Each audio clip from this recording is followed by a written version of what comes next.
और फिर हम देखेंगे कि हीरा क्या होता है। फिर उसके बाद हम देखने वाले हैं कि हीरा में कौन से स्टेप्स आते हैं। फिर उसके बाद हम देखने वाले हैं कि रिस्क मैट्रिक्स होता क्या है। साथ ही हम देखने वाले हैं कि हीरा को कैसे फिलअप किया जाता है। उसमें हम एक एक्टिविटी कंसीडर करेंगे और उसके हिसाब से हम पूरा हीरा जो है वो फिलअप करेंगे। तो चलिए शुरू करते हैं। तो हीरा जानने से पहले कुछ डेफिनेशन का जानना हमें बहुत ही जरूरी है। तो सबसे पहले जानते हैं कि हजार्ड क्या होता है। हजार्ड यानी कि there is something which has a potential to cause harm, यानी कि कुछ ऐसी चीज कि जिसके वजह से नुकसान हो सकता है, उसे हजार्ड कहते हैं। फिर उसके बाद है रिस्क। रिस्क यानी कि सेवरिटी बाय प्रोबेबिलिटी, मतलब सेवरिटी मीन्स यानी कि कॉन्सिक्वेंसेस, यानी कि उसका परिणाम, यानी कि जो भी हजार्ड है उसका उस कंडीशन के ऊपर क्या परिणाम हो रहा है वो यानी कि सेवरिटी। अब देखते हैं कि प्रोबेबिलिटी क्या। अब प्रोबेबिलिटी यानी कि चांस ऑफ ऑकरेंस, यानी कि उसे लाइक्लीहुड भी कहते हैं, यानी कि उस हजार्ड से जो भी इम्पैक्ट होने वाला है उसका कितना चांस है वो यानी कि प्रोबेबिलिटी। चलिए अब जानते हैं कि हीरा क्या होता है। हीरा यानी कि हजार्ड आइडेंटिफिकेशन रिस्क असेसमेंट। हीरा एक ऐसी प्रोसेस है, एक ऐसे डॉक्यूमेंट है कि जिसमें क्या होता है कि कोई एक्टिविटी को कंसीडर किया जाता है और उस एक्टिविटी में होने वाले जो भी हजार्ड्स है उसको आइडेंटिफाई किया जाता है। फिर वो जो आइडेंटिफाई किए गए जो हजार्ड्स है उसकी जो रिस्क है उसको इवैल्यूएट किया जाता है और इवैल्यूएट होने के बाद उसमें जो सूटेबल कंट्रोल मेजर्स है वो अप्लाई किए जाते हैं। अब सूटेबल जो कंट्रोल मेजर्स है वो अप्लाई जब करते हैं तब उसका जो रिस्क लेवल है कि जिसकी वजह से जो भी हार्म होने वाला है वो मिनिमाइज हो जाता है, उसे हीरा कहते हैं। तो चलिए देखते हैं कि हीरा के स्टेप्स क्या है। हीरा के टोटल 6 स्टेप्स है। तो चलिए अब जानते हैं कि वो 6 स्टेप्स क्या है। सबसे पहले आता है आइडेंटिफाई द एक्टिविटी, यानी कि कौन सी एक्टिविटी है जिसके ऊपर आपको हीरा बनाना है, वो एक्टिविटी सबसे पहले आपको कंसीडर करना है। सेकंड पॉइंट आता है हजार्ड आइडेंटिफिकेशन। अब आपने क्या किया कि एक्टिविटी को कंसीडर किया, अब आपको उस एक्टिविटी में क्या हजार्ड आने वाले हैं वो आइडेंटिफाई करना है। फिर थर्ड पॉइंट आता है रिस्क असेसमेंट। अभी आपने क्या किया कि पहले एक्टिविटी को कंसीडर किया, फिर उसका हजार्ड फाइंड आउट किया, अब उस हजार्ड में क्या रिस्क छुपी हुई है वो आपको फाइंड आउट करना है। तो वो आप कैसे फाइंड आउट करेंगे, तो उसके लिए आपको रिस्क मैट्रिक्स की मदद लेनी है। फिर फोर्थ पॉइंट आता है कंट्रोल मेजर्स, यानी कि सबसे पहले आपने एक्टिविटी को आइडेंटिफाई किया, फिर उसके हजार्ड आइडेंटिफाई किए, फिर उसमें क्या रिस्क छुपी हुई है वो आपने आइडेंटिफाई किया by the help of risk matrix. अब आपको उस रिस्क को कम करने के लिए कंट्रोल मेजर्स अप्लाई करने हैं। फिर उसके बाद आता है रिकॉर्ड द फाइंडिंग्स, यानी कि ये जो सारी चीजें आपने की, पहले कंसीडर किया एक्टिविटी को, फिर हजार्ड फाइंड आउट किया, फिर रिस्क फाइंड आउट किया और फिर जो है कंट्रोल मेजर्स अप्लाई किए, इसको आपको रिकॉर्ड में रखना है। और फिर उसके बाद आता है इम्प्लीमेंटेशन एंड रिव्यू, और फिर आपने ये जो रिकॉर्ड बनाया है इसको आपको साइड पर इम्प्लीमेंट करना है। और इम्प्लीमेंटेशन करने के वक्त आपको देखना है कि कहीं पर भी अगर मान लो लैप्सेस है तो इसका बार बार आपको रिव्यू करते रहना है। चलिए अब जानते हैं कि रिस्क मैट्रिक्स होता क्या है और उसकी रेटिंग कैसे दी जाती है। तो सबसे पहले आपको ध्यान रखना है कि रिस्क यानी कि क्या होता है, सेवरिटी बाय प्रोबेबिलिटी। तो अब आप ये कैसे फाइंड आउट करेंगे कि सेवरिटी कितनी है और उसकी प्रोबेबिलिटी कितनी है, तो उसके लिए आपको ये जो रिस्क मैट्रिक्स है ये आपको सहायता करेगा। तो चलिए कंसीडर करते हैं एक कोई एक्टिविटी कि जिसके जरिए आपको पता चल जाएगा कि इसकी प्रोबेबिलिटी क्या है और उसकी सेवरिटी क्या है। चलिए कंसीडर करते हैं कि कुछ ग्रुप ऑफ पर्सन्स है वो मेसनरी का काम कर रहे हैं, वो भी हाइट पर। अब ये जो 4 मेसन है वो 10 मीटर की हाइट पर काम कर रहे हैं और वो स्कैफोल्डिंग का इस्तेमाल कर रहे हैं, और कुछ दूसरी टीम जो है वही काम कर रही है मेसनरी वर्क का, लेकिन 3 मीटर की हाइट पर कर रही है। अब इसमें देखिए कि जो 10 मीटर पे काम कर रहे हैं 4 लोग और यहाँ पर जो है 3 मीटर पर काम कर रहे हैं, अब इन दोनों में जो रिस्क लेवल है वो कम ज्यादा है। जैसे कि जो 10 मीटर पर काम कर रहा है वो थोड़ा ज्यादा ही रिस्क में है और जो 3 मीटर पर काम कर रहा है वो थोड़ा कम रिस्क में है।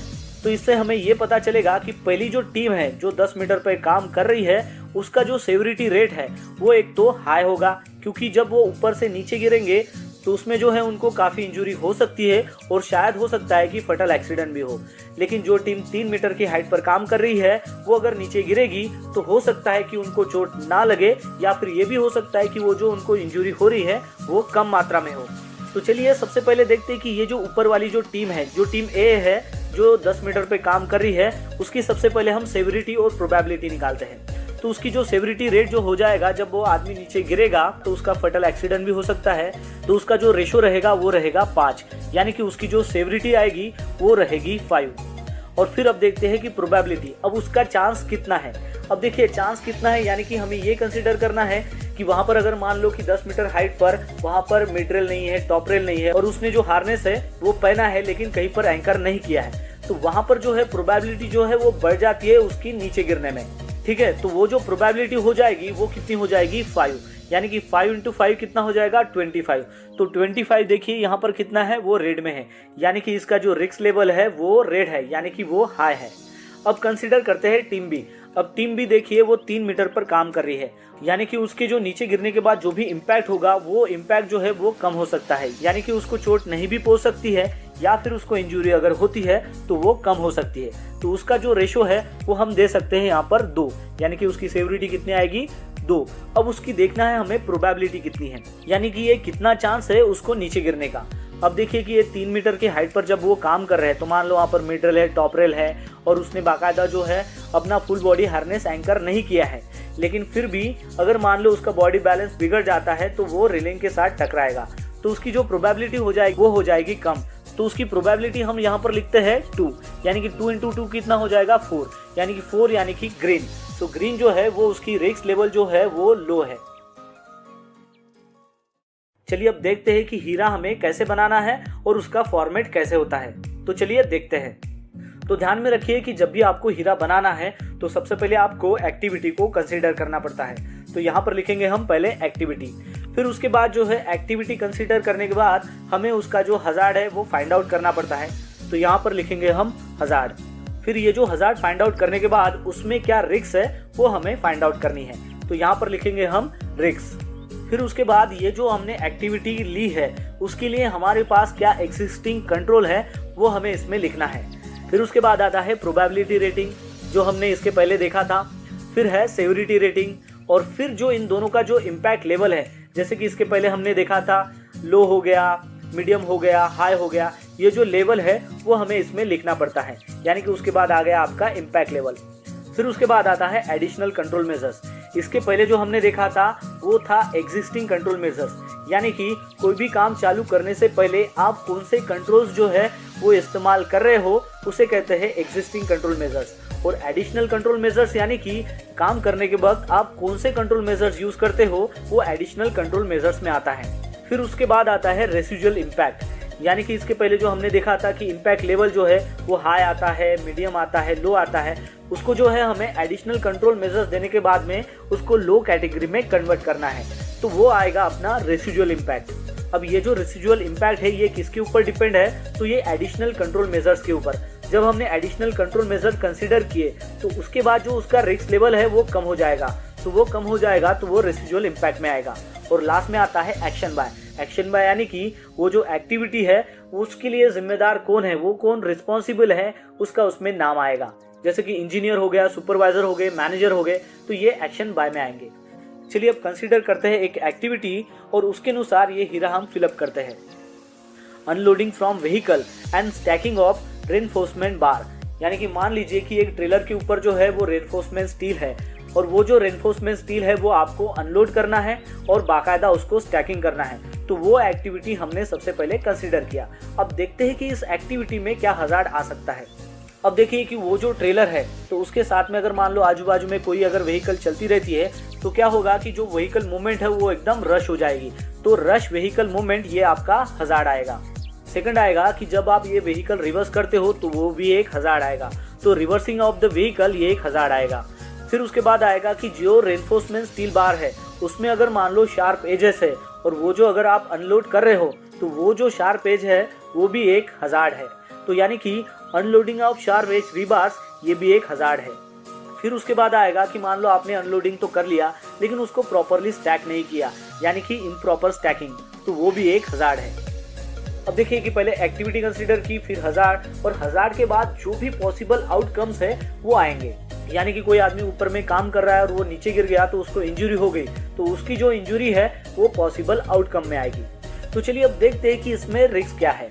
तो सबसे पहले जो हमने हजार्ड देखा था रश व्हीकल मूवमेंट, अब मान लो बहुत सारा रश हो गया तो उसमें क्या होगा कि जो भी वर्कमैन है उसको इंजरी हो सकती है, यानी कि इंजरी टू वर्कमैन, ये उसकी रिस्क आएगी, यानी कि वो उसका पॉसिबल आउटकम आएगा। फिर सेकंड हजार्ड हमने देखा था रिवर्सिंग ऑफ व्हीकल, तो उसके पॉसिबल आउटकम्स क्या होंगे, रन ओवर ऑन वर्कमैन, यानी कि व्हीकल रिवर्स करते वक्त उसके अगर ड्राइवर का ध्यान नहीं रहेगा तो वो जो वर्कमैन है वहां पर काम कर रहे हैं उसके ऊपर वो गाड़ी चढ़ा सकता है। तो वो एक उसके पॉसिबल आउटकम्स आ सकते हैं। फिर थर्ड हमने हज़ार्ड देखा था unloading of sharp edge rebars. तो उसके पॉसिबल आउटकम्स क्या आएंगे कि कट इंजरी हो सकती है, वो जो शार्प एज है उसकी वजह से कट इंजरी हो सकती है। फिर उसके बाद हमने हज़ार्ड देखा था इम्प्रॉपर स्टैकिंग, यानी कि स्टैकिंग अगर प्रॉपर नहीं रहेगा तो उसके पॉसिबल आउटकम्स क्या आएंगे, ट्रिप और फॉल इंजरी हो सकती है। चलिए अब देखते हैं कि उसके एग्जिस्टिंग कंट्रोल मेजर्स क्या है। तो सबसे पहले हमें क्या करना है कि जो भी ऑपरेटर्स है या फिर जो भी ड्राइवर्स है वो बाकायदा उनके पास लाइसेंस होने चाहिए और उनके पास बाकायदा एक्सपीरियंस होना चाहिए गाड़ी चलाने का। सेकंड एग्जिस्टिंग कंट्रोल ये है कि जो भी व्हीकल्स है उसका जो रिवर्स हॉर्न है और जो टेल लाइट्स है वो अच्छी कंडीशन में होने चाहिए। फिर थर्ड में आएगा कि सफिशिएंट नंबर ऑफ जो भी स्किल वर्कमैन है उसे ही हमें डिप्लॉय करना है काम के लिए और उनको बाकायदा आपको पीपीज प्रोवाइड करनी है, जैसे कि सेफ्टी हेलमेट हो गया, सेफ्टी शूज हो गया, हैंड ग्लोव्स हो गए, ये सब उन वर्कर को देना है ताकि वो सेफली काम कर सके। फिर उसके बाद हमें क्या करना पड़ेगा कि जो भी रिबार्स है उसको हमें साइज वाइज जो है वो स्टैक करना है और साइज वाइज स्टैक करने के बाद वहां पर हमें साइनेज पोस्टेड करना है। अब मान लो वो जो रिबार्स है वो अगर मान लो बंडल में है तो आपको वो बंडल में ही अच्छे से पैकिंग करके रखने हैं ताकि उसकी वजह से आप उसको इजीली हैंडल कर सको। अब देखते हैं कि इसकी प्रोबेबिलिटी रेटिंग कितनी आएगी। अब देखिए कि ये जो रश व्हीकल मूवमेंट है, ये जो अपना हज़ार्ड है, यानी कि बहुत सारी अगर मान लो व्हीकल रश हो गया तो इसकी वजह से वर्कमैन को इंजरी हो सकती है। तो ये जो इंजरीज का इम्पैक्ट रहेगा वो ज़्यादा रहेगा, तो उसका जो रेटिंग हम यहाँ पर लिखते हैं 4। फिर हमें देना है सेवरिटी रेटिंग। अब मान लीजिए ये जो व्हीकल रश हो रहा है जिसकी वजह से अगर मान लो वो किसी वर्कमैन को टकरा जाता है तो उसकी वजह से जो इंजरी होगी वो ज़्यादा किस्म की होगी, यानी कि उसका सेवरिटी रेटिंग जो है वो ज़्यादा आएगा, यानी कि हम यहाँ पर 5 कंसिडर करते हैं। ठीक है, अब 5 × 4 करेंगे तो उसका रिजल्ट कितना आएगा, 20। अब ये जो 20 है वो अगर हम रिस्क मैट्रिक्स में देखेंगे तो वो आएगा हाई, यानी कि H। तो यहाँ पर हम H लिखेंगे। वैसे ही देखते हैं कि सेकंड जो अपना हज़ार्ड है जहाँ पर वो व्हीकल को रिवर्स कर रहा है, उस हज़ार्ड में क्या होगा कि रिवर्स जब ले रहा है तो उसमें जो है उसकी रेटिंग ज़्यादा रहेगी, तो वो हम कंसीडर करते हैं यहाँ पर 4 और उसकी जो सेवरिटी रेटिंग है वो भी ज़्यादा आएगी, तो हम कंसीडर करते हैं 5। अब 5 × 4 हो जाएगा 20। इसका मतलब उसका जो इम्पैक्ट लेवल रहेगा वो रहेगा हाई। अब देखते हैं कि तीसरे हज़ार्ड की रेटिंग हम कैसे देंगे। अब ये जो हज़ार्ड है unloading of sharp edge rebars, तो उसकी जो प्रोबेबिलिटी है वो हाई लेवल से कम हो सकती है, तो यहाँ पर हम जो है वो 3 कंसीडर करेंगे।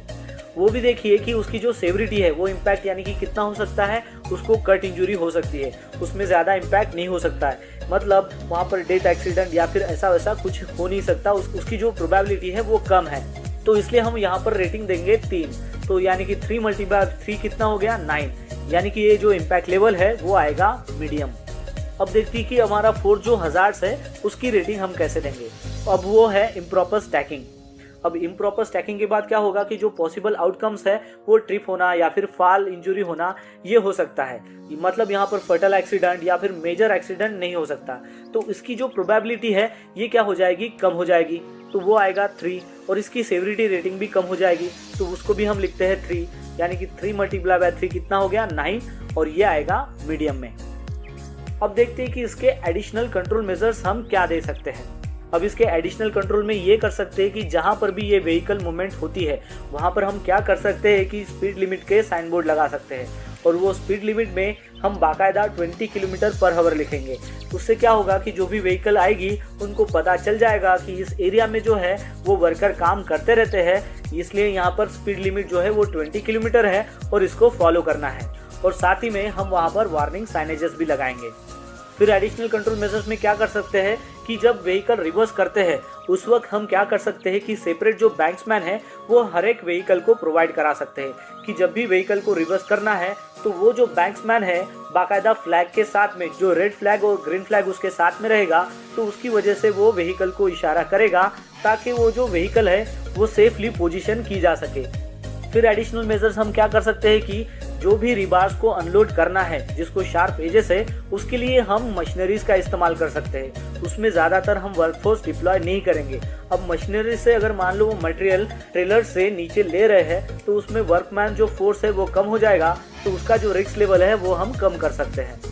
फिर और एडिशनल कंट्रोल मेजर्स हम क्या कर सकते हैं कि जो भी स्टैकिंग यार्ड है जहां पर रेनफोर्समेंट स्टील बार को अनलोड किया जा रहा है वहां पर अनऑथराइज पर्सन्स को परमिशन नहीं दे सकते हैं और उसके लिए हम वो जो एरिया है वो रेस्ट्रिक्टेड कर देंगे अनऑथराइज पर्सन्स के लिए।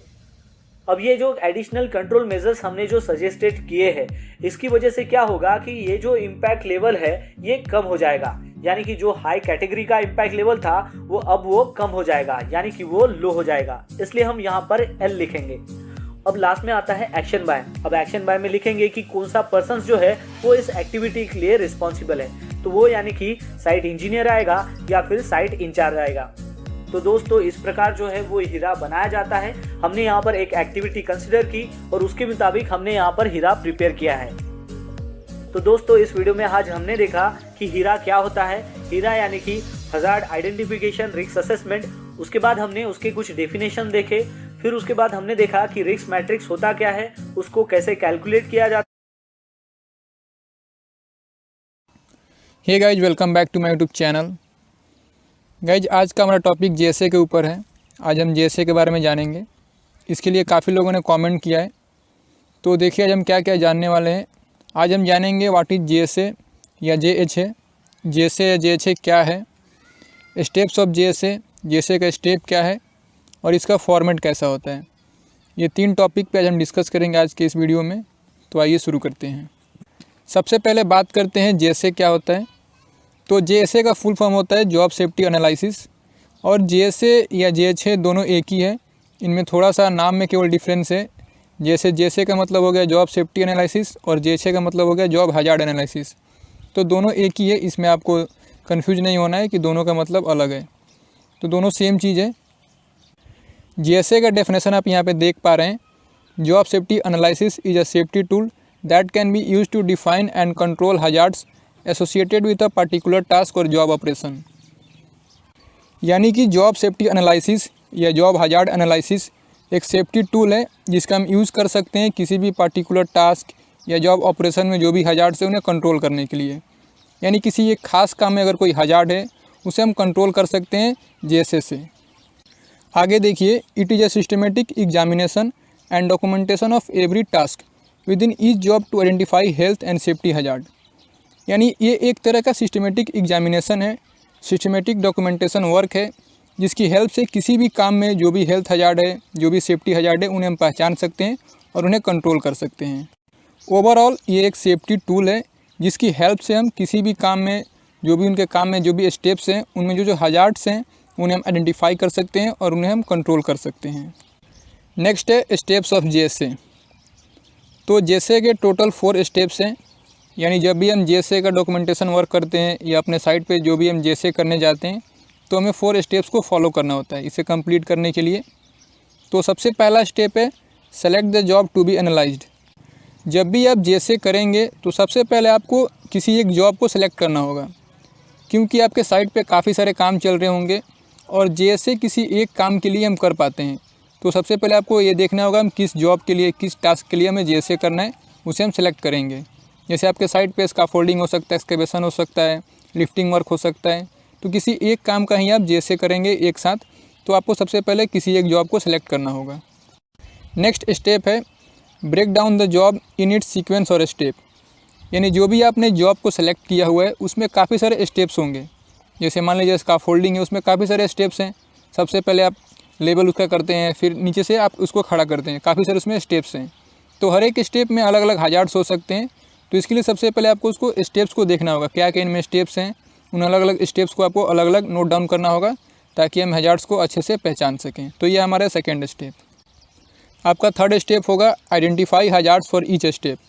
जो भी आपने स्टेप्स को ब्रेक डाउन किया है जॉब का, उसके प्रत्येक स्टेप्स में आपको हजार्ड को आइडेंटिफाई करना होगा, तभी जाके आप टोटल हजार्ड्स को आइडेंटिफाई कर पाएंगे। हजार्ड्स को आइडेंटिफाई करने के बाद आपका फाइनल स्टेप आता है डेवलप प्रिवेंशन मेजर्स।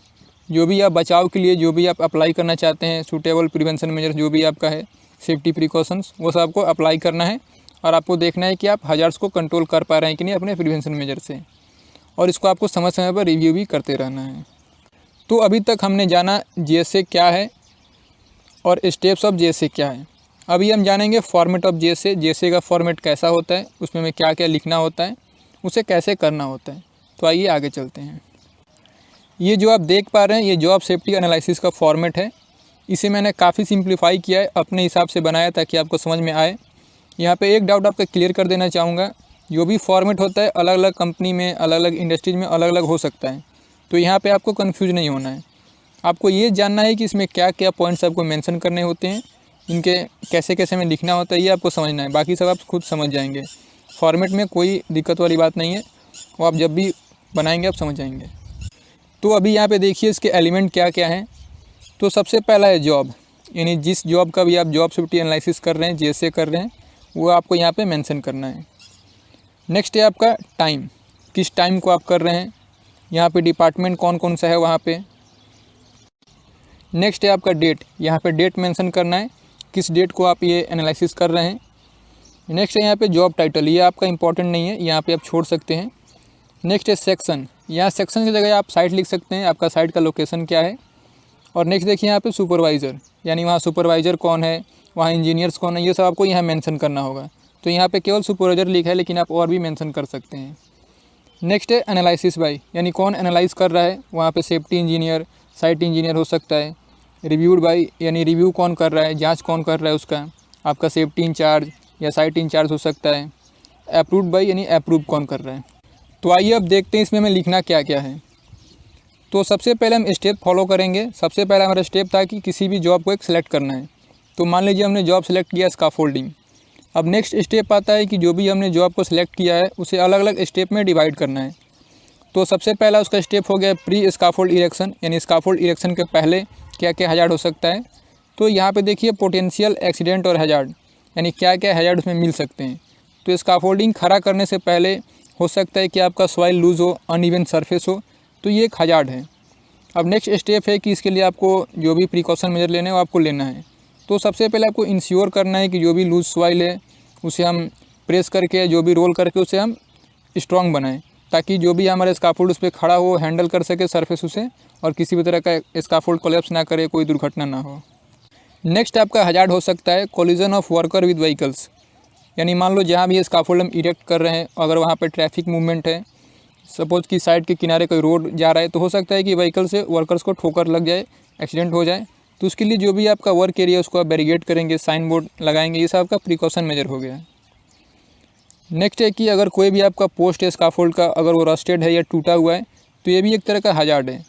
तो स्काफोल्ड इरेक्ट करने से पहले आपको देखना है कि जो भी हमारा रस्टेड या किसी तरह का ब्रोकन टूटा हुआ पोस्ट ना मिले, जो भी हमने सही पोस्ट को हम उसमें यूज़ करें। नेक्स्ट आपका हैजार्ड हो सकता है अनएजुकेटेड एंड अनकम्पिटेंट पर्सन, यानी जो भी स्काफोल्ड इरेक्ट कर रहा है उसको स्काफोल्ड के बारे में पता नहीं है, वो कम्पिटेंट नहीं है, तो भी एक तरह का हैजार्ड है। तो इसके लिए आपको क्या करना है, जो भी इरेक्शन कर रहा है स्काफोल्ड का, वो आपका कम्पिटेंट होना चाहिए, उसके बारे में उसे नॉलेज होना चाहिए। Start the work without permit, अगर बिना परमिट के आप काम शुरू कर रहे हैं, ये भी एक तरह का हैजार्ड है। तो जब भी आप स्काफोल्ड इरेक्शन करें या जो भी काम करें उसके लिए आप सही परमिट ले पहले। नेक्स्ट है हैजार्ड है फेलियर ऑफ प्लानिंग, अगर आपने प्लानिंग सही से नहीं किया है कि स्काफोल्ड कितना बड़ा है, कैसे कैसे इसे इरेक्शन करना है, तो इसमें आपका नुकसान हो सकता है, आपकी किस तरह का दुर्घटना हो सकता है। तो सबसे पहले ये पता कर ले कि जो स्काफोल्ड हम इरेक्ट कर रहे हैं ये कितने कैपेसिटी का है, कितना बड़ा है, कैसे इरेक्ट करने, ये सब प्लानिंग पहले आपको कर लेना है। ग्राउंड प्रिपरेशन के बाद आपका सेकेंड स्टेप आएगा स्काफोल्ड आप इरेक्शन करेंगे। तो इसमें भी काफ़ी सारे हैजार्ड हो सकते हैं, जैसे कि subside of sole board due to loose soil, अगर मान लीजिए खड़ा करते समय अगर आपका जो सोल बोर्ड है अगर वो खिसक गया, कहीं से किसी वजह से खिसक गया, तो ये भी एक तरह का हैजार्ड है। तो ये सब आपका स्टेप्स है, आप देख पा रहे हैं इसको कैसे आपको करना है। ये सारा फॉर्मेट मैं आपको दूंगा जब भी मेरा एप्लीकेशन सही हो जाता है। तो अभी उसमें काफ़ी सारे दिक्कतें आ रही हैं, जो भी मैंने HSC नोट एप्लीकेशन बनाया हुआ था, तो अभी 1 महीने से तो प्रॉब्लम ही आ रहा है, देखते हैं आगे क्या होता है। अगर वो सही हो जाएगा तो आपको ये सारे नोट्स PDF सब कुछ मिलेगा वहाँ पे देखने के लिए। तो इसका आप कोई भी टेंशन ना लें, आपको सारे डॉक्यूमेंट्स पढ़ने को मिलेंगे और काफ़ी कुछ सीखने को मिलेगा। आई होप कि आपको इस वीडियो से कुछ समझ में आया होगा। अगर आपको समझ में आया है तो कमेंट करें और इस वीडियो को शेयर ज़रूर करें। स्काफोल्ड लाइव लोड, यानी स्काफोल्डिंग में लाइव लोड किसे कहते हैं इसके बारे में हम जानेंगे। सेकेंड है स्काफोल्ड डेड लोड, स्काफोल्ड में डेड लोड क्या होता है इसके बारे में जानेंगे। और थर्ड है हमारा types of scaffold by workload, यानी वर्कलोड के अकॉर्डिंग स्काफोल्डिंग कितने प्रकार के होते हैं इसके बारे में जानेंगे। तो ये 3 टॉपिक हैं जो स्कैफोल्डिंग से रिलेटेड हैं, इसके बारे में डिस्कस करने हम जा रहे हैं। तो आइए शुरू करते हैं। तो सबसे पहले हम जानेंगे लाइव लोड के बारे में।